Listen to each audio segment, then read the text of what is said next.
Selamat datang kembali. Oke, hari ini kita akan menyelami sebuah pertanyaan yang fundamental sekali yang Anda ajukan. Bagaimana sih sebenarnya Al-Quran menjelaskan konsep pahala dan dosa? Ini pertanyaan besar ya? Besar sekali.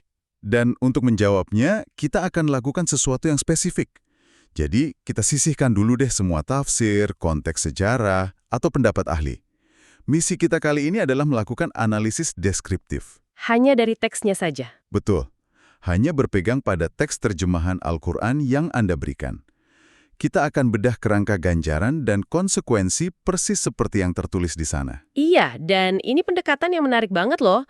Karena dengan melihatnya murni dari teks, kita bisa, memperlakukannya seperti sebuah sistem. Sebuah sistem ya. Betul. Sebuah kerangka kerja yang punya logika internalnya sendiri, kita bisa lacak aturannya, hasil yang dijanjikan, dan yang paling penting, gimana peran manusia sebagai pembuat keputusan itu jadi pusat dari semuanya.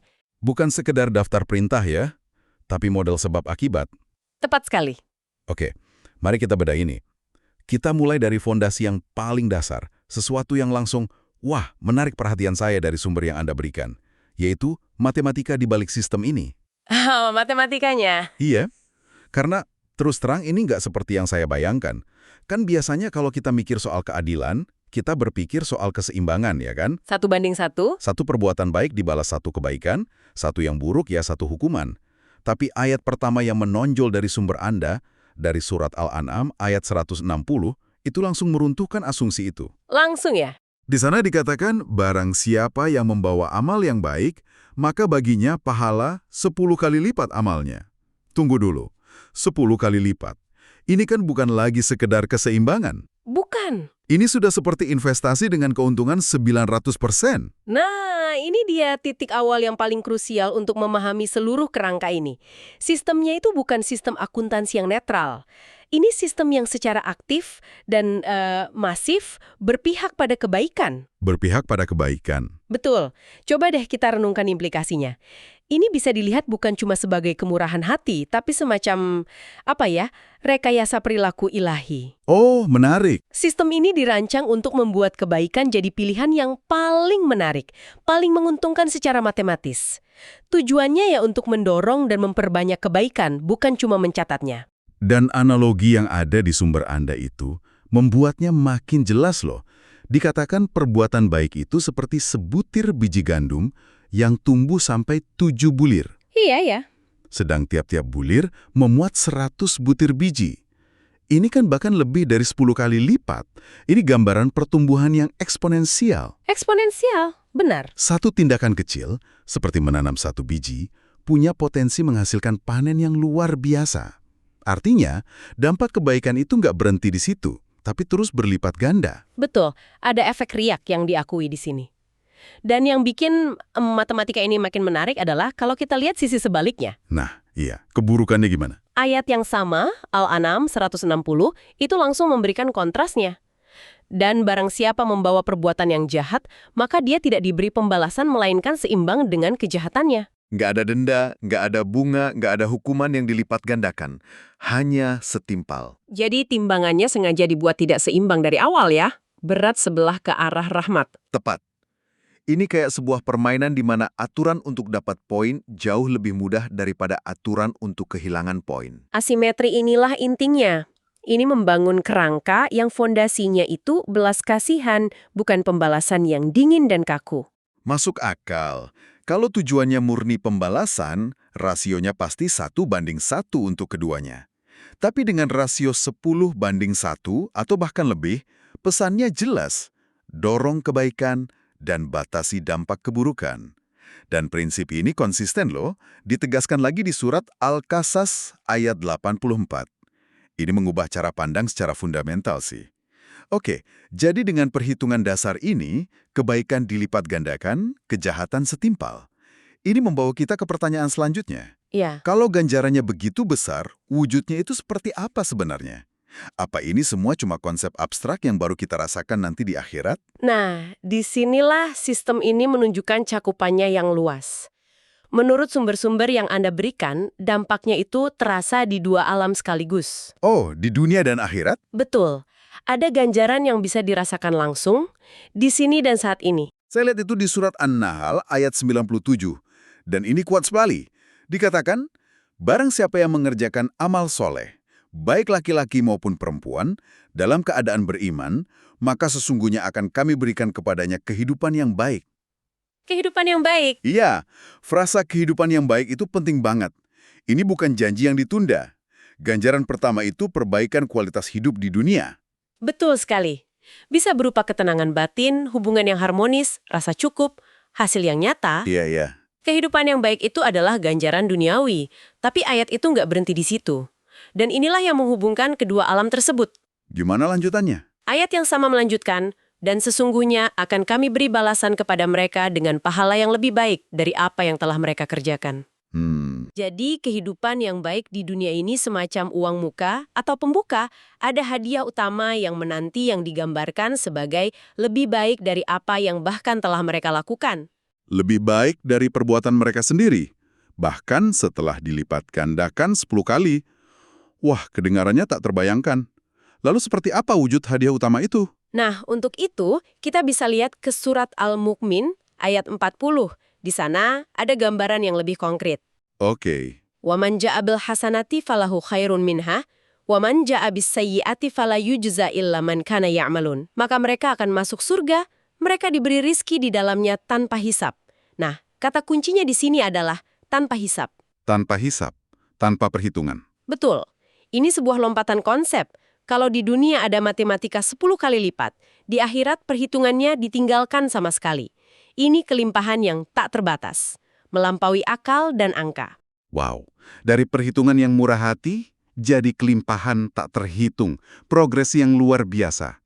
Sekarang, mari kita lihat sisi sebaliknya, konsekuensi dari dosa. Iya. Kalau pahala begitu melimpah, bagaimana teks-teks ini menggambarkan kerugian dari perbuatan buruk? Sesuai dengan prinsip keseimbangan, untuk kejahatan tadi konsekuensinya ya kebalikan langsung dari pahala. Kalau pahala adalah kehidupan baik dan surga, maka dosa adalah penderitaan. Di surat Al-Baqarah ayat 81 dijelaskan dengan bahasa yang sangat visual. Visual gimana? Dikatakan bahwa orang yang diliputi oleh dosanya akan menjadi penghuni neraka dan mereka kekal di dalamnya. Frasa dilipiti oleh dosanya itu, wah bikin merinding ya. Ini bukan lagi gambaran orang yang sesekali buat salah. Bukan. Ini keadaan di mana dosa bukan lagi sekedar tindakan, tapi sudah jadi identitas. Seperti selimut yang menutupi seluruh diri orang itu. Tepat. Bukan lagi soal apa yang Anda lakukan, tapi tentang siapa diri Anda jadinya. Dan ini membawa kita ke pertanyaan penting, dosa seperti apa sih yang dibicarakan di sini? Ohnya. Sumber-sumber Anda tidak hanya bicara secara umum, ada contoh-contoh spesifik. Benar, ada beberapa yang disebutkan. Misalnya berlaku aniaya atau zalim. Di surat Ibrahim ayat 42 dikatakan Allah tidak lalai terhadap perbuatan orang yang zalim. Ini jaminan bahwa ketidakadilan sosial itu ada konsekuensi kosmiknya. Iya, betul. Lalu ada juga menuduh orang tak bersalah. Di surat An-Nisa ayat 112 itu digambarkan sebagai memikul kebohongan dan dosa yang nyata. Jadi beban yang diciptakan sendiri. Perhatikan polanya deh. Banyak dari dosa besar ini sifatnya merusak tatanan sosial kan? Ketidakadilan, fitnah, iya. Tapi ada juga dimensi internal yang ditekankan. Misalnya di surat Sad ayat 26 ada peringatan untuk tidak mengikuti hawa nafsu. Karena itu akan menyesatkan kamu dari jalan Allah dan ujungnya azab yang berat.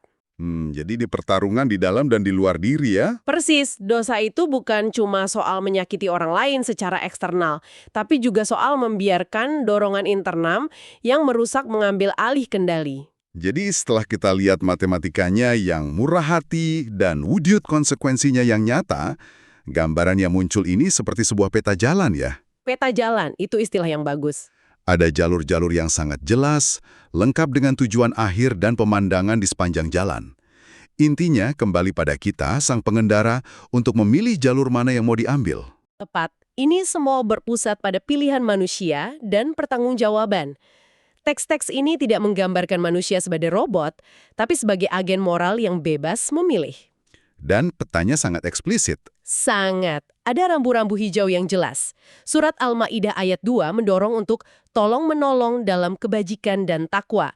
Surat Al-Baqarah 195 memerintahkan berbuat baik. Bahkan ada anjuran untuk bersabar dan memaafkan di surat Asy-Syu'ara, disebut sebagai perbuatan yang diutamakan. Betul. Dan tentu ada rambu-rambu merahnya juga. Ayat yang sama di Al-Maidah itu kan juga tegas melarang sebaliknya. Jangan tolong-menolong dalam berbuat dosa dan pelanggaran. Dua sisi dari koin yang sama. Iya, aktif dalam kebaikan dan jangan ikut serta dalam keburukan. Peringatan untuk tidak membuat kerusakan di muka bumi di surat Muhammad juga sangat relevan. Semua ini mengerucut pada satu gagasan sentral. Dirangkum dengan sangat baik di salah satu judul di daftar isi sumber Anda untuk surat Al-Ja'asiyah. Judulnya berbunyi, "Perbuatan manusia baik atau buruk kembali kepada dirinya sendiri." Wah, itu intinya ya. Itu inti dari pertanggungjawaban. Sistem ini nggak sewenang-wenang. Apa yang Anda kirimkan ke alam semesta, yaitu yang akan kembali kepada Anda. Meskipun dengan bunga yang sangat besar untuk kebaikan. Mendengar semua ini, rasanya tanggung jawabnya besar sekali. Sistemnya jelas, perhitungannya gamblang. Tapi kita kan tahu manusia nggak sempurna. Pasti. Kita membuat kesalahan. Bagaimana sistem yang tampak begitu terstruktur ini mengakomodasi kegagalan manusia? Apa satu kesalahan besar berarti permainan selesai? Rahmat dari sistem ini yang kita lihat di awal dalam matematika 10:1 itu muncul lagi dengan cara yang paling kuat dan personal. Oh, Jawabannya adalah tidak. Itu bukan akhir dari segalanya. Selalu ada jalan untuk kembali. Sistem ini punya mekanisme perbaikan bawaan. Ini dia, ini yang saya tunggu-tunggu. Jadi ada jalan keluarnya. Sistem ini punya semacam tombol reset gitu. Ini konsep taubat kan? Benar? Pertaubatan. Saya lihat di daftar isi untuk surat Az-Zumar ada 2 judul yang seolah berbicara satu sama lain. Pertama, larangan berputus asa terhadap rahmat Allah, dan tepat setelahnya, perintah segera bertaubat sebelum datangnya azab. Iya, betul. Pesannya terasa seperti, jangan pernah menyerah pada harapan, tapi jangan juga berleha-leha. Persis. Dan penting untuk paham bahwa taubat seperti yang digambarkan di sini bukanlah sekedar penyesalan pasif. Lalu apa? Ini adalah sebuah proses aktif.